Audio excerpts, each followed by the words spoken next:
I'd like to share with you a little bit this morning about how I became a Christian, and hopefully in the process of doing this, I might encourage some others out there who are wondering if God has a plan for their lives, or maybe you feel like you've gone too far, and I want to reassure you that if God can reach me, He can reach anybody.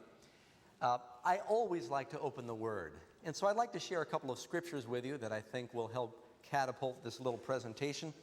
1 Timothy chapter 1, verse 15.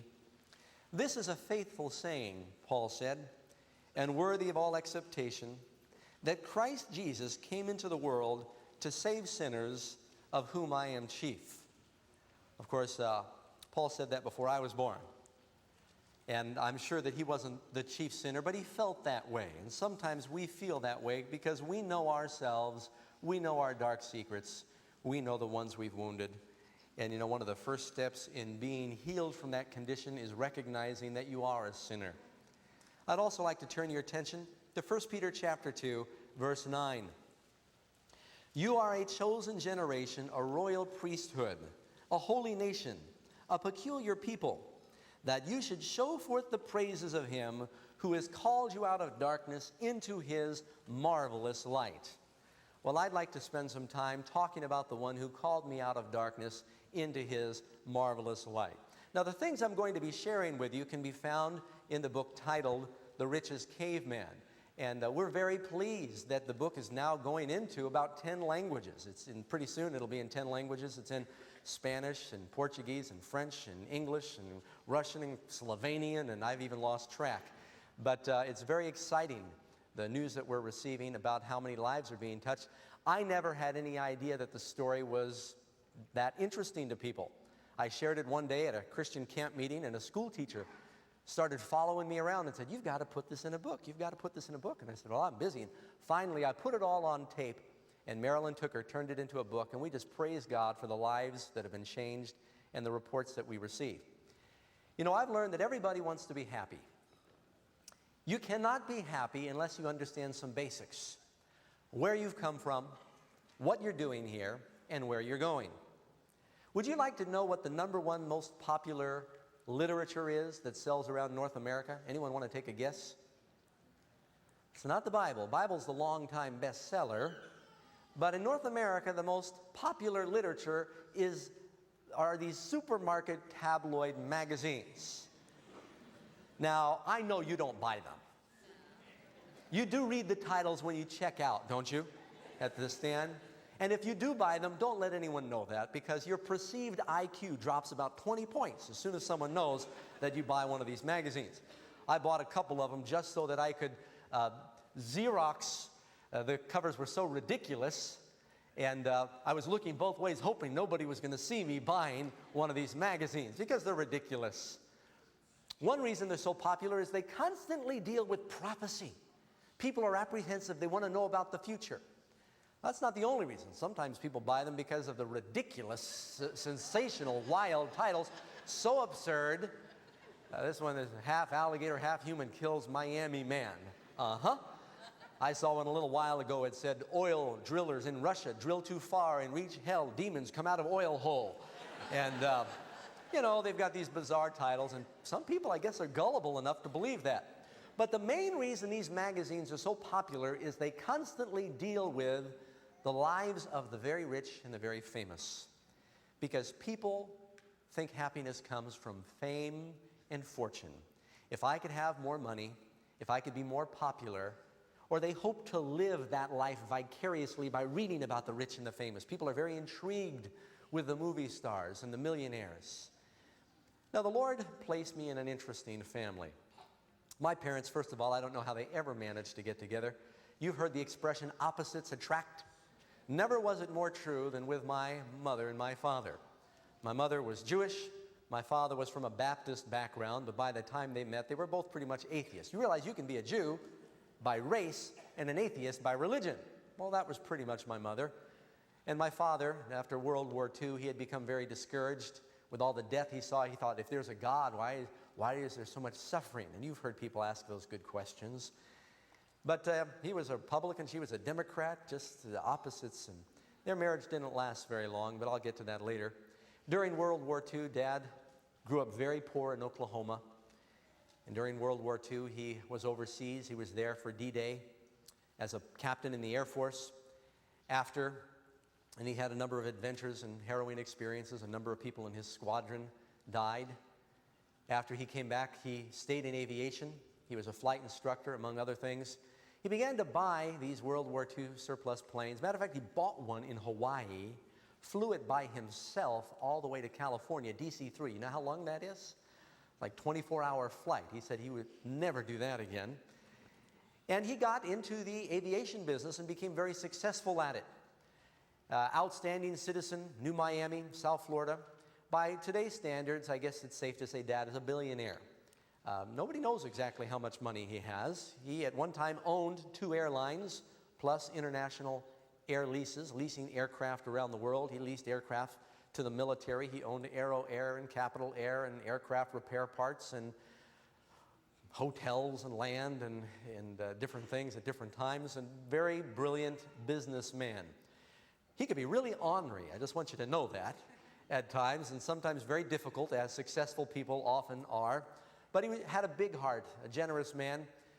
George Batchelor, Miami's Mr. Aviation. People in Miami know who my dad is, and he had all the toys that millionaires have, the fancy car and the Learjet. This is a picture of one of Dad's Lears, and it's my stepmother, Betty, and he had a home in Aspen, Colorado, and they were flying out of Aspen back to Miami at that time. That's me when I was younger.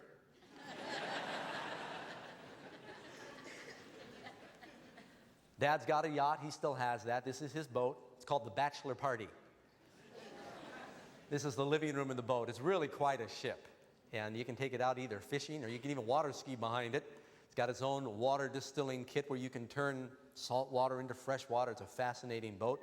And a little while ago, he took the kids out. My older kids went out to visit Grandpa, and he took them out on the boat.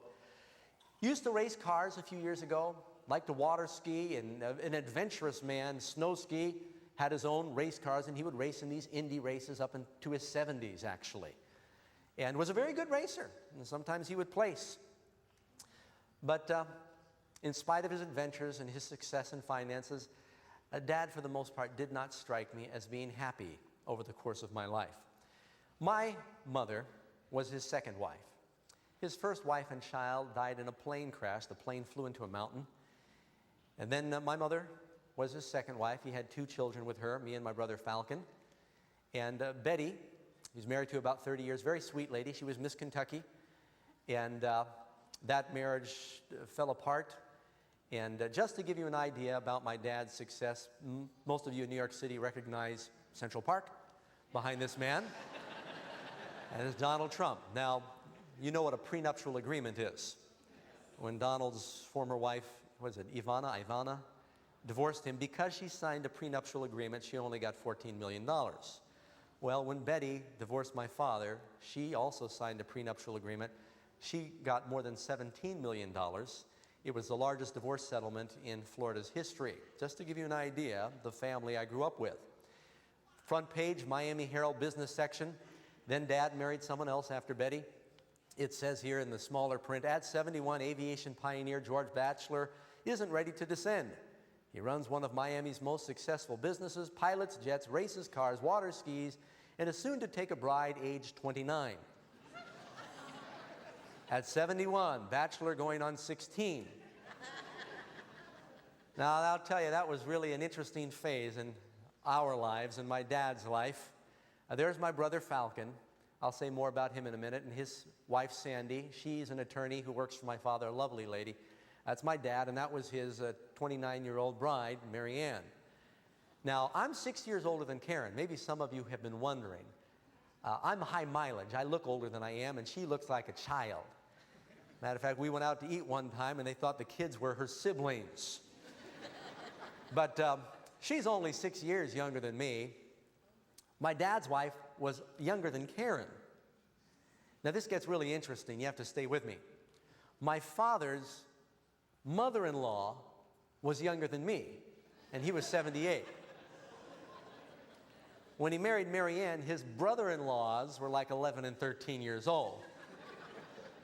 And I'll tell you, the wedding was really something, too. They got married at Just trying to give you a little concept of the background I came from. They got married at a museum called the John Deering Mansion. My dad had his yacht parked out back there in the bay, and gondolas were taking people out with music into the bay, and there were helicopters flying over with news people, and this parade of limousines were parking, and army of valet drivers there, and people stepping out of their limousines looking like reigning monarchs. And Mary Ann had a wedding ring so big she needed a helium balloon to hold her hand up, and going around serving people snails and things. And Karen and I, we're not used to that kind of life, but that's the way Dad lives, and that's how we grew up back then. But Dad hasn't been happy in his life.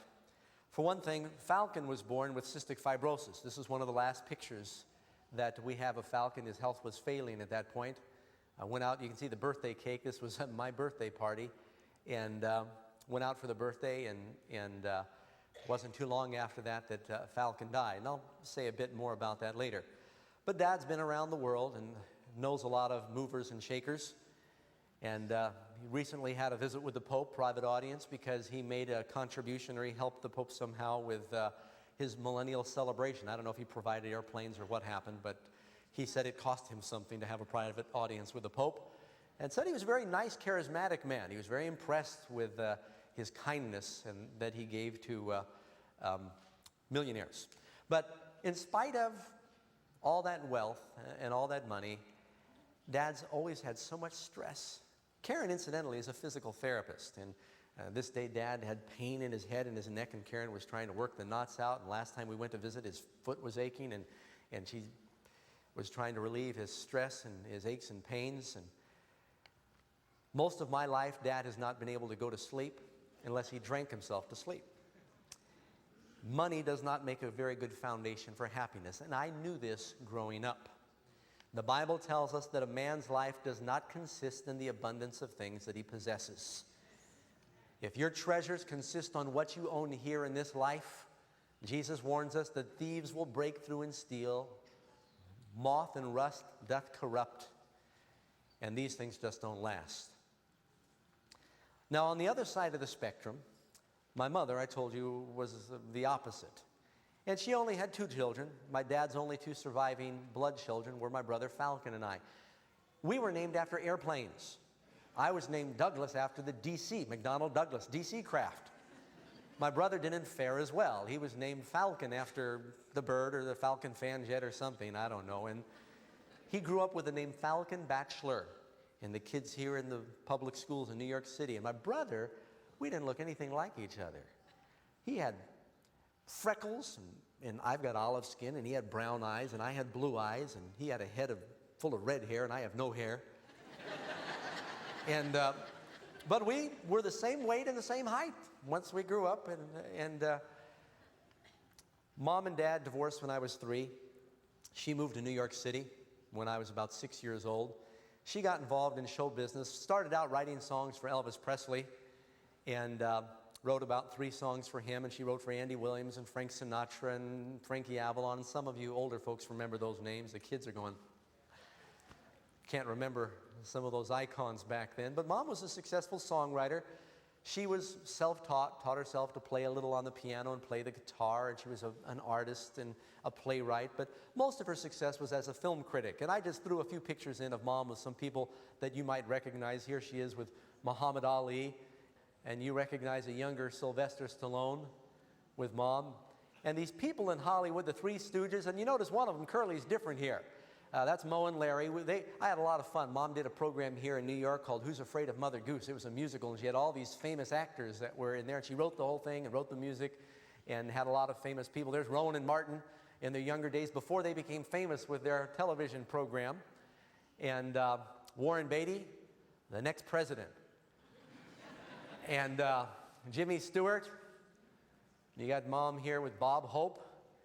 And these people in Hollywood, many of them were afraid of Mom, because when their movies came out, if she gave a bad review, it could cost them millions of dollars. If she gave a good review, it meant they would make millions of dollars. And they were always giving her free tickets to restaurants and movies and plays and things. People said she looked a little like Natalie Wood. And others said they thought she looked kind of like a cross between Natalie Wood and Audrey Hepburn. There's James Bond or Roger Moore. And who else we got? Clint Eastwood. I just threw some of these in. I could show hundreds of pictures from Mom's album of the various stars that she knew and people in Hollywood, just to give you an idea. These people came and went from our home. When we lived in New York City, we would visit their homes. They'd come to Mom's parties, and she would take me to different parties. I remember when Mom introduced me to Elvis Presley right across the street here at Madison Square Garden. Some of you years ago remember, Elvis did a concert there. Mom had a press interview then and brought me, and it was the first and only time I think Elvis sang in New York City. One thing I discovered, though, most of these people were not happy. And over the course of my youth, we met many, many very famous, beautiful people, Academy Award winners, and I knew some of them that were beautiful, healthy, rich, famous, and they committed suicide. And I used to wonder, what was the problem? They had everything, and they killed themselves. So I could see growing up that happiness didn't come from fame and fortune. Karen and I flew back from Russia, and Mom was in a coma from a sudden onset of cancer.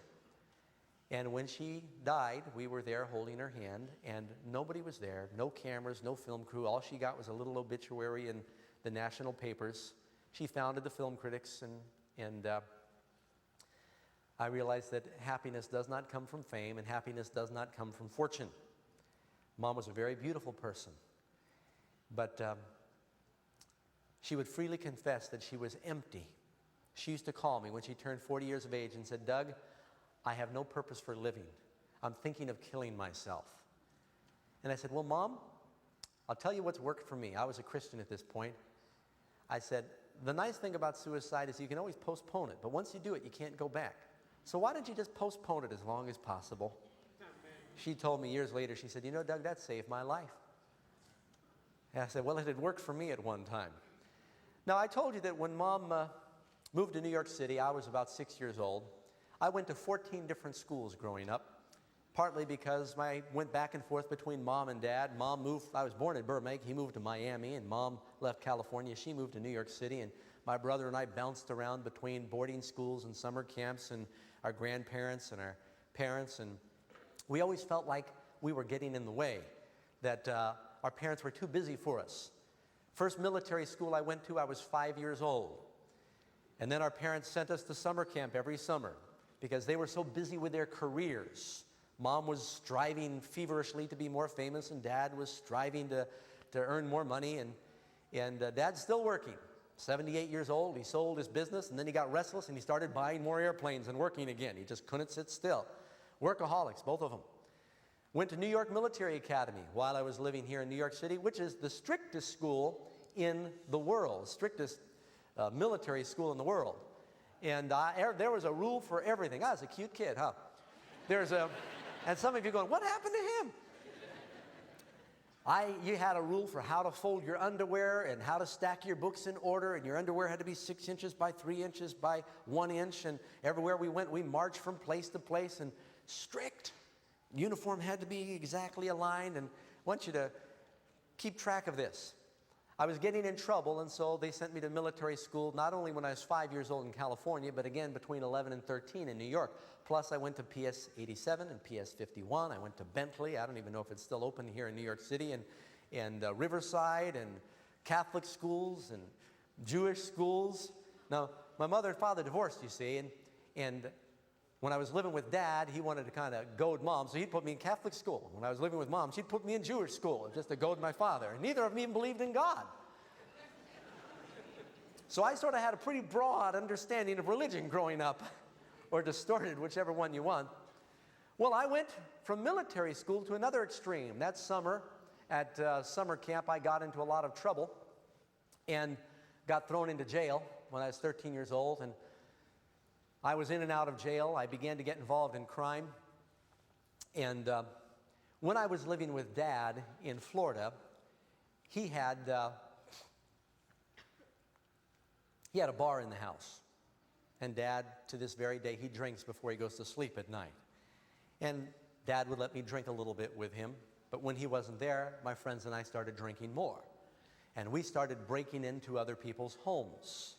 We got bored. I lived on this exclusive island in Miami Beach with my father. He had a mansion and a butler and a maid. And right on the water, he had a yacht there, a motorboat and sailboat, all three in the backyard. And I'd get together with my friends on the island that were other millionaires. You've heard of Firestone Tires? I used to date Amy Firestone. You've heard of Hoover vacuum cleaners? Sandy Hoover lived on the island. I could start naming some of the different people that lived on the island, and you'd recognize the name. But the kids of these rich families and millionaires were like me. They were miserable. And we would get bored. We had everything, but we were unhappy. And so for excitement, we started breaking into homes. And we started breaking into the homes of the millionaires on this island called Sunset Island number 1 and 2, and they were guarded islands. And I wanted my friends to love me. I was so desperate for attention, I'd do almost anything to get someone to notice me. My friends would say, Doug, we dare you to jump off the bridge into Biscayne Bay. And I'd do it, scared to death, but I'd do it because I didn't want my friends to think I was afraid. I wanted them to like me.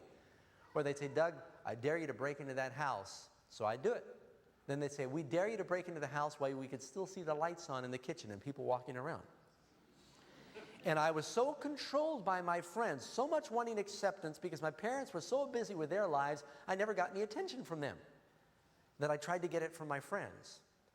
And so we started breaking into each other's homes on the island, all the millionaires' homes. It was kind of funny because the security guards were getting this brash of reports of burglaries on the island, and we didn't even care what we stole. We'd break into a house, and the idea was just steal something. I mean, we'd steal tennis rackets and alcohol, bicycles, anything.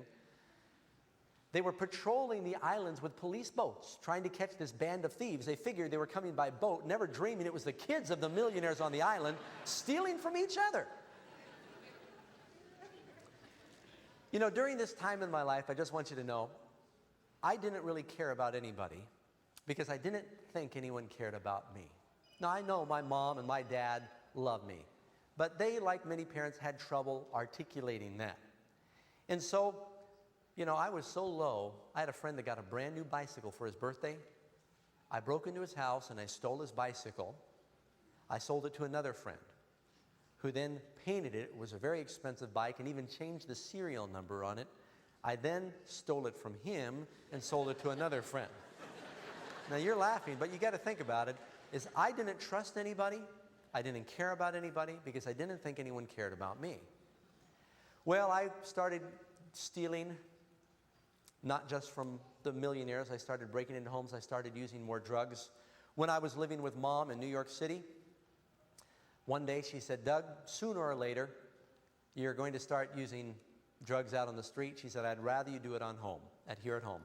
And so one day, Mom rolled a joint, lit it up, and smoked some pot with me. And she began on a regular basis to smoke pot and hashish. Mom used to, you know, a lot of people in show business and a lot of musicians used drugs back then. I think they still do. The drugs of choice back then were hash and pot and LSD. And Mom did all of that and ups and downs.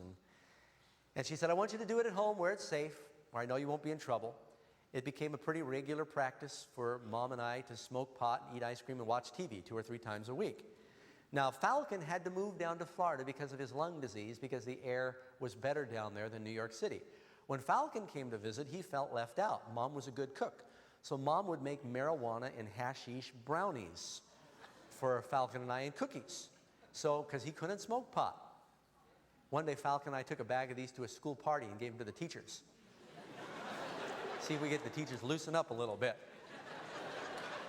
But I'm letting you know that, you know, when I was living with Dad, I was drinking, and then when I was living with Mom, I was using drugs and smoking, and so I had an early introduction to that. Gradually, I ran away from home. First time when I was 13 years old, ran away from home again when I was 15. I was in and out of jail. By the time I was 15 years old, I was living on the streets in Boston. I was now working as a burglar. I was breaking into homes and stealing TVs. I was stealing cars. My dad, I know, was heartbroken because he was hoping I'd stay home and work for him and take over the business because Falcon's health would not permit him to do that. But I thought, you know, I want to be happy. Life doesn't make any sense. And then I finally realized people are miserable most of the time. Why not kill yourself? As a matter of fact, to be honest with you, from the time I was about 7 years old, I used to wonder what would be the best way to commit suicide. When I was living in New York City, I used to play this game where I'd place my toes over the edge of these skyscrapers, and I'd see how far out I could lean before I felt my center of gravity. And then The only reason I didn't jump is I was afraid that I might live through it. I'd read about people who jumped 8 stories and then lived through it, or jumped off the bridge and then crippled themselves. One night, I remember I was living with Mom, and I was in trouble from all these complicated problems at school and fights, and I thought I'd like to go to sleep and just never wake up. I'm so tired of life. Nobody's happy. You ever felt that way? And I knew my mom took a sleeping pill. She was at a party. My brother was living with my father. I felt very alone. I felt like nobody cared. I went in my mother's bathroom, and I opened the medicine chest, and I took out a bottle of pills that said something about take one at bedtime. I thought this must be the sleeping pills, and I filled my hand with these pills called Valium, and I was going to take them, and I looked at them for a long time. I was 13 years old back then. I thought, Valium. It didn't say sleeping pills anywhere on the bottle. I thought maybe these are ladies' pills that you're supposed to take at bedtime for lady problems, and I could get sick.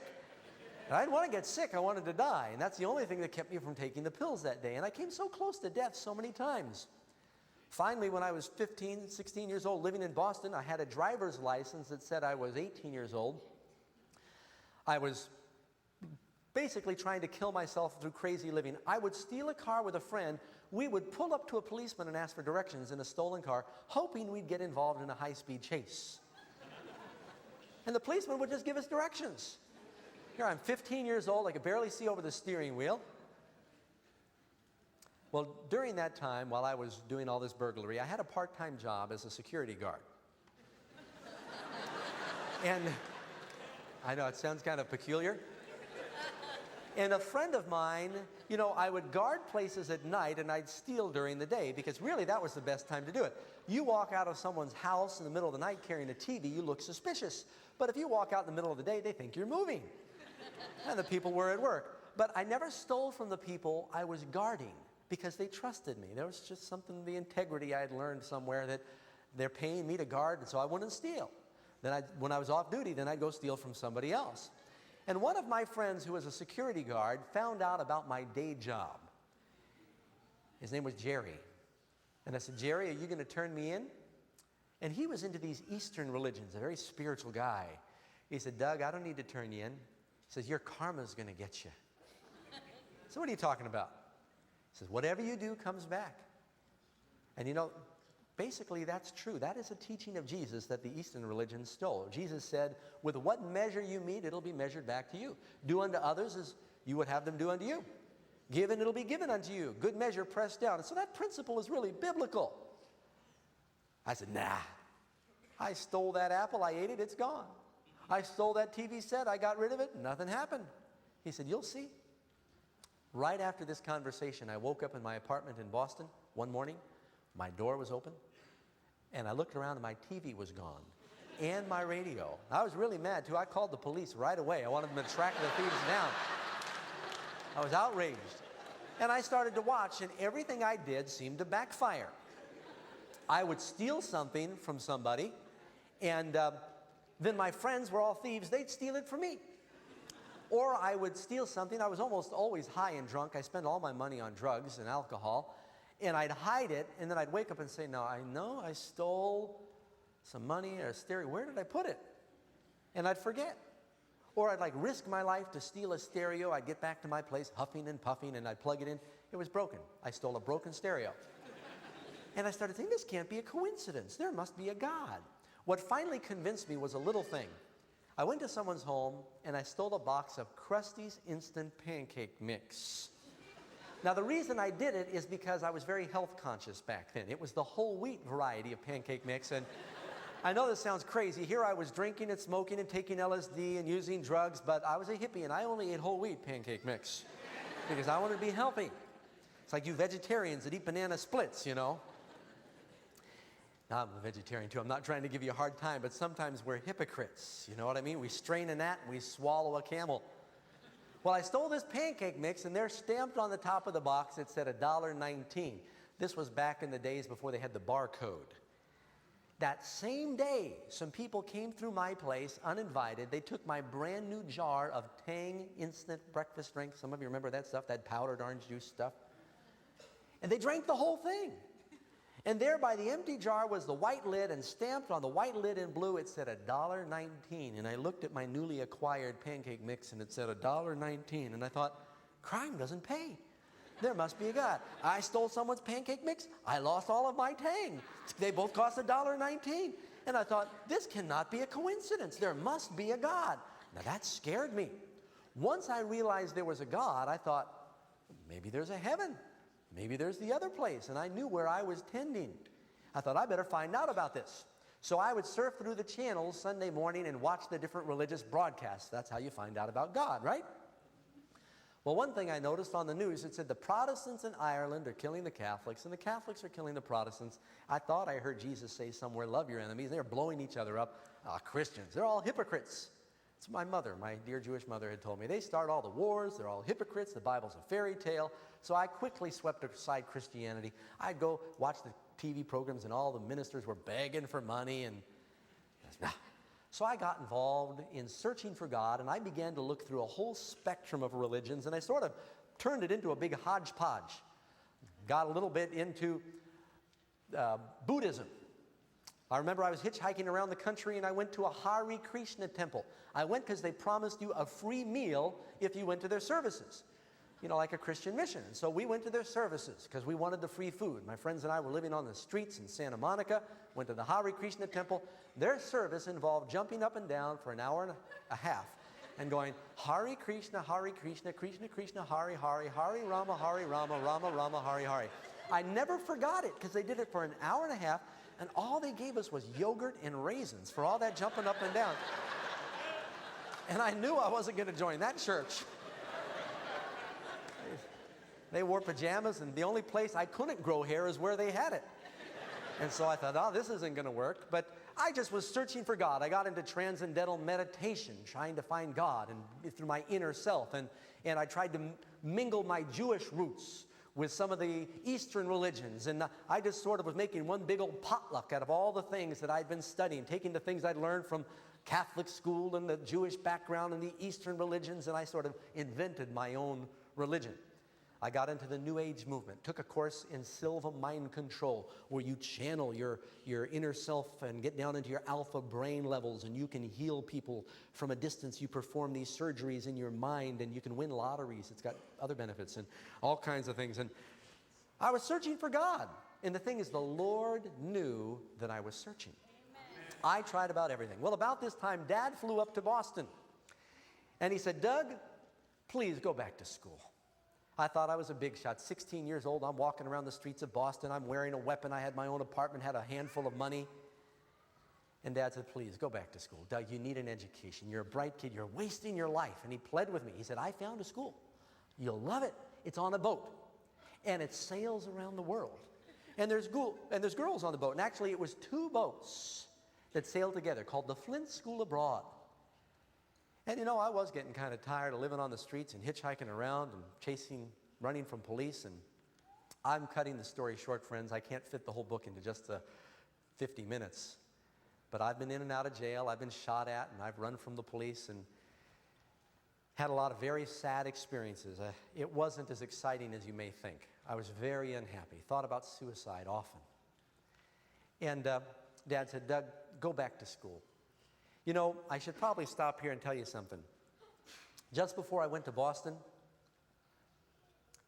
my mother had found a school for me right after military school when I was 15 years old. That was called a free school up in Maine called Pinehenge. And it was based on the principles that you can't force a child to learn anything. They need to be placed in an environment where they just have to learn for themselves. It was on a farm, and they had co-ed dorms from 8 to 18, the ages. You didn't have to go to class if you didn't want to. You did not have to go to meals if you didn't want to. They only had 3 rules. No drugs, no fighting, no sex, and nobody paid attention to the 3 rules that they did have. The whole year at Pinehenge was one ridiculous party. There was fighting, there was drugs, there was sex. It was just insane. Several kids tried to commit suicide. No rules at all. Now, the reason I include this little aspect, I wanted to back up and tell you about that, is because I have gone to 14 different schools, complete opposites. I went to military school that was the strictest school in North America. Then I went to Pinehenge, which was a school with virtually no rules. And I learned something very important. You cannot be happy without law and self-control. I was so much happier. One of the happiest times in my youth was in military school. I complained and griped about the discipline, but you know, inside I felt like I was getting somewhere. I was happy. There was some purpose and direction to my life. Then when I went to Pinehenge and just everything feel good, just do your own thing, miserable, no purpose, empty. You know, the essence of Christianity is you surrender yourself to the Lord and He gives you a purpose for living. But there's a discipline to Christianity, and there's a happiness that comes from that self-control and not being led by the flesh, but being led by the Spirit. Anyway, after being out of school now, I was living in Boston. I was doing my own thing. Going back from Pinehenge, where I had no rules, back to a school environment was very difficult. So Dad took me on this boat. He flew me to Italy, where we met the school. And he dropped me off, and I found out this special school on the boat. I was not prepared. What it was an elite school for the children of very wealthy politicians and millionaires whose kids had maybe gotten involved in drugs or some cultish religion, to get them out of that environment and away from their friends and straighten them out. They taught as part of their curriculum atheism. Now, I'd been to Catholic school where we learned the Beatitudes, and I'd been to the Jewish schools where we learned to read backwards, but I'd never been to a school where they aggressively taught atheism. I went to public school where they taught evolution, but they showed films on Darwin, and they made fun of anyone who believed in God. But now I was very religious. I'd found out there was a God. I didn't know exactly what the answer was, but I knew there was a God. And I was going through a phase where I was into a religion called Shakti, the spiritual science of DNA. God is in your DNA molecules. And I was in my cabin meditating, trying to be at one with my DNA. And I learned something. For one thing, they were all teasing me. You couldn't run away from this school. They took your passports away. If you get thrown in jail in Italy or Turkey or one of these countries, it's very, very difficult to get you out. And they put the fear in you. So I couldn't run away. And here I was basically a captive in this school. And I rebelled. I would not participate. All the other students, you know, I'd been so free now. I'm all of a sudden a kid again back in school. I'd been 18 years old. I went back to being 16 years old. And I would not go to class. I would not stand watch. I would not wash dishes. I just rebelled. I stayed in my room. The captain, who's also the principal, he said, well, then you can't come to meals. So first they made me sit on the floor in the mess hall. And I just disrupted everything because I'm a real obnoxious clown when I want to be. And then he says, you can't come to meals. Well, I talked my roommates into smuggling me food. And pretty soon it was disrupting the morale of the whole school. Now, military school, you misbehave, they beat you up. They hit you. I didn't know you could sue them for that back then, but they did. They hit you back then. This school, they couldn't touch you because these were the kids of millionaires and politicians. And so finally, the captain took me for a walk one day. We were in Tunis, Africa. He said, Doug, you're wrecking the morale of the whole school. Get with the program. What do I have to do to get you to cooperate? I said, Captain, if you let me go home for Christmas break, I promise to cooperate. I'll go to class. I'll do everything I'm supposed to do. He knew that if I went home, I'd never come back. Only model students were paroled for Christmas. They were so anxious to get rid of me, he walked right from that conversation, went to a phone, he called my dad, woke him up in the middle of the night, said, Mr. Batchelor, I've got good news. Doug has shown remarkable progress, and we think that he's ready to go home for Christmas break. Well, my dad, of course, was pleased to hear that. So I behaved myself, but I learned a lesson. We sailed from Tunis, Africa, to Port of Mahon, Spain, all the way across the Mediterranean. And it may look like a small ocean on a map, but you get out in the middle and you go days without seeing land. It was in the middle of winter, and we got into one of those storms like the one that Paul, in the last chapters of Acts, a terrible storm, freezing water. Waves were coming over the bow of the ship, 150-foot long ship. Water was coming in. The ship was made of steel, which made us all a little bit nervous. Underneath the boat, if you took the ship and you walked down below deck, everything was topsy-turvy and upside down. It was as though a great big hand had taken the boat and turned it upside down and shook it. There were books and mattresses, and everybody was seasick. I won't elaborate on that. The captain was seasick. The mainsail ripped. What do you think atheists start doing when they think they're going to die? Nobody needs any lessons at all. Everybody knows who to talk to, and they know what to talk about. The interesting thing was that people started making promises and prayers. People know when they're doing something wrong, because when they think their lives are on the line, they're saying, Lord, let's make a deal. I won't do it anymore if you give me another chance. And all these atheists, including me, were praying and making promises. Well, obviously, we survived the storm. That taught me something. Fear is the wrong reason to serve God. You know, so many people come to God because they're afraid of hell or they want to go to heaven. Who are they thinking about? They're just thinking about themselves. Real, genuine Christianity is based on serving God because you love Him, whether or not you're saved. For His name, not for what's in it for you. Moses said, take my name out of the book of life, Lord, but what about your name? And this is the essence of what it really means to be converted. Fear might be a good starting point, but somewhere along the way you need to learn to serve the Lord because you love who He is. Well, when we got back to the States, I took Christmas break, went snow skiing with the family in Canada, had a nice time. When it was time to go back to school, I sold everything to my brother, and I took out hitchhiking. I wanted to go move into the mountains and find God in nature. But I stopped to visit some friends in Virginia and lost all my money drinking and playing pool. I got stuck on the highway in Oklahoma. I was sick, I was broke, I was cold. I'm wearing clothing from Miami. The weather was freezing. I was on Interstate 40 for hours hitchhiking.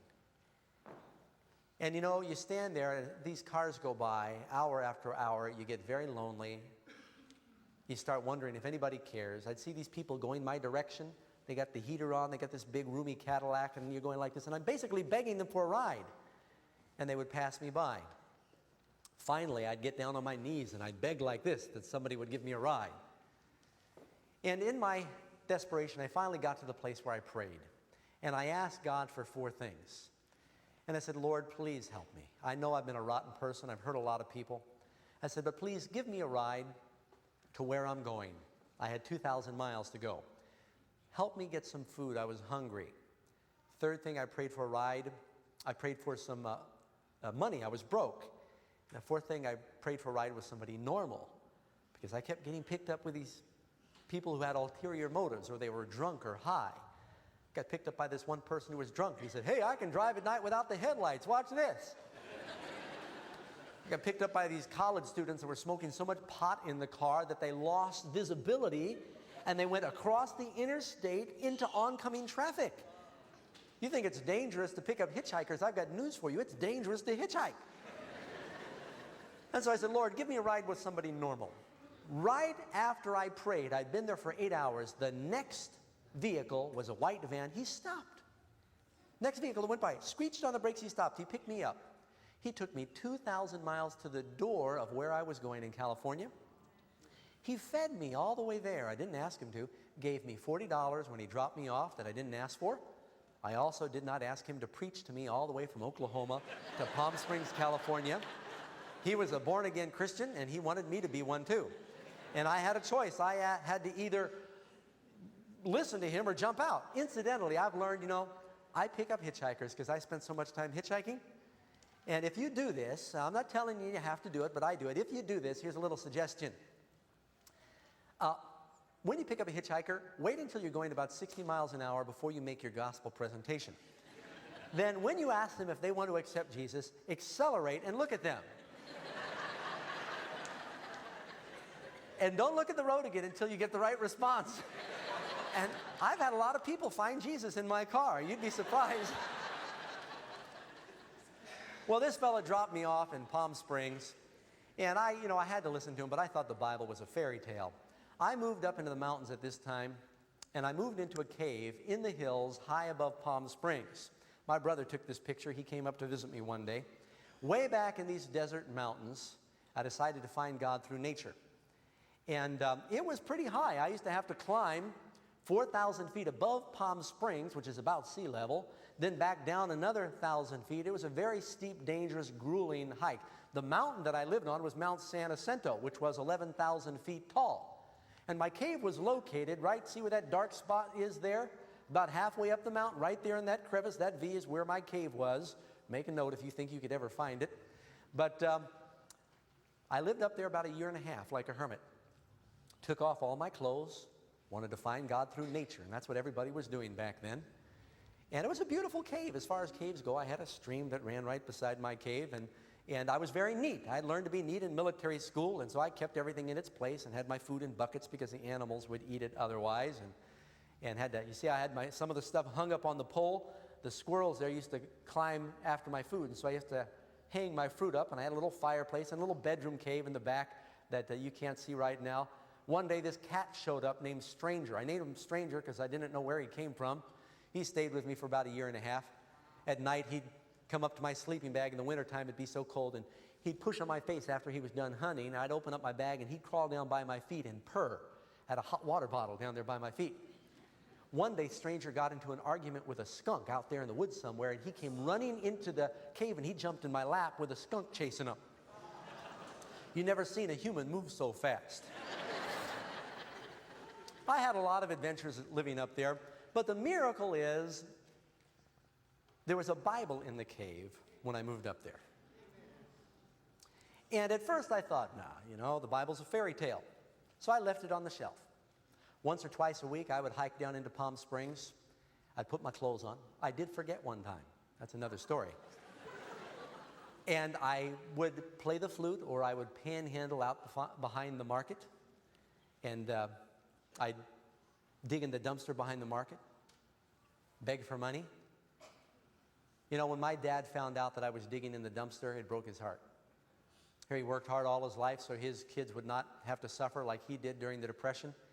And he found out from my grandparents that here I had spurned all of his hard work and I was digging in the dumpster for food and running around naked in the mountains.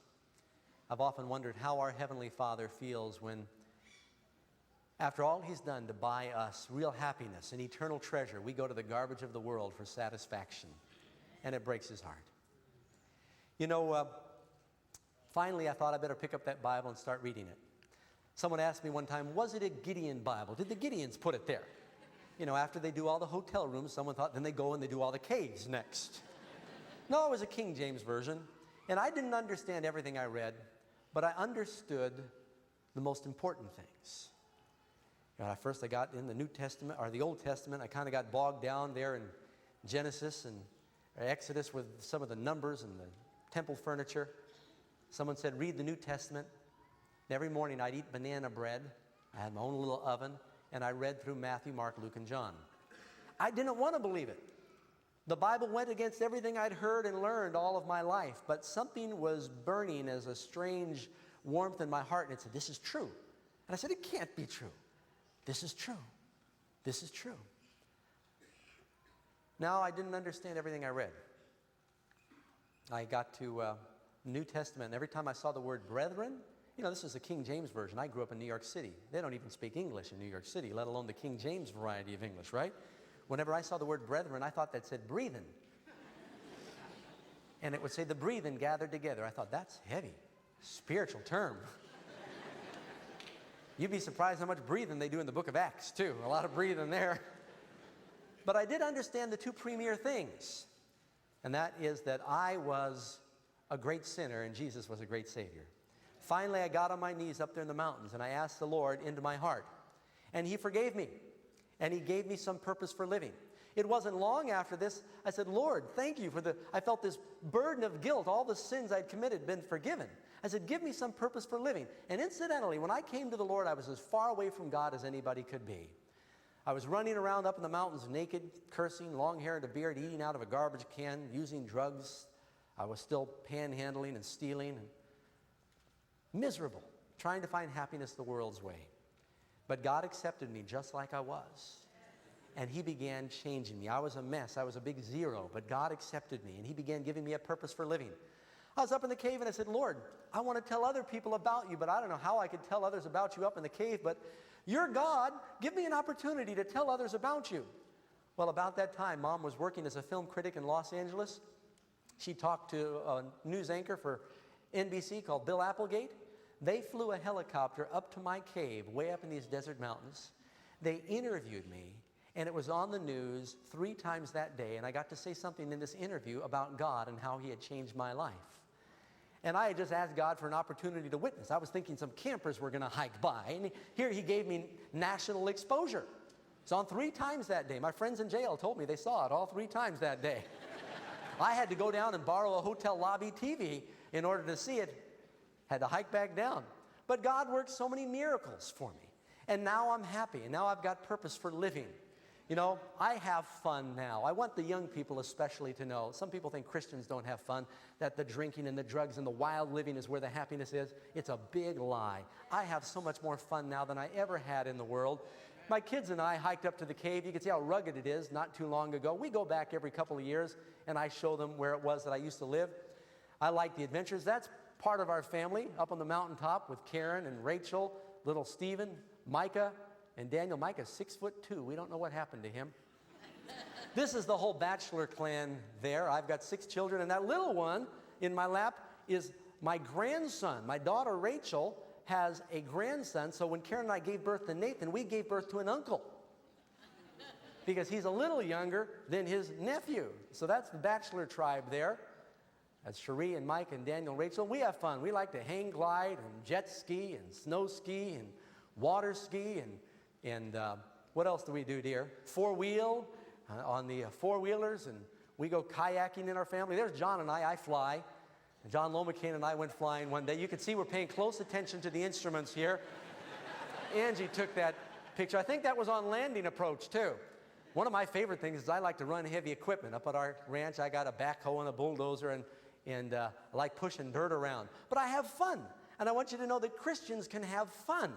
People think, oh, you're Christians now, you've just got to look pious and read the Bible. But it's not true. Jesus said, I came to give you life and life more abundantly. Karen and I, we went scuba diving last year at the Great Barrier Reef, and we kayak with our kids and go down rapids in the river. And Jesus came to give you life, and he came to give you abundant life. And I want you to know that it's only Christ that's going to give you ultimate satisfaction. A few years ago, I went back up to the cave with my son Micah. He was 7 years old. And I left a Bible up there in the cave, hoping that someone else would find that as well. You know, I've discovered that the only thing that can satisfy is Jesus. When you accept him into your life, he'll give you real peace. I'm sort of the black sheep in the family, and they used to tease me whenever I prayed over the meal with our children. And Falcon was struggling to breathe his last breaths, and he said, Doug, would you please pray for me? Now, as a black sheep, I left home. Falcon had a new home and new cars and a boat and a house on the water. And he recognized, he said, Doug, you're lucky. I'd give everything I have if I could have your lungs. What profit is it if you gain the whole world and lose your soul, friends?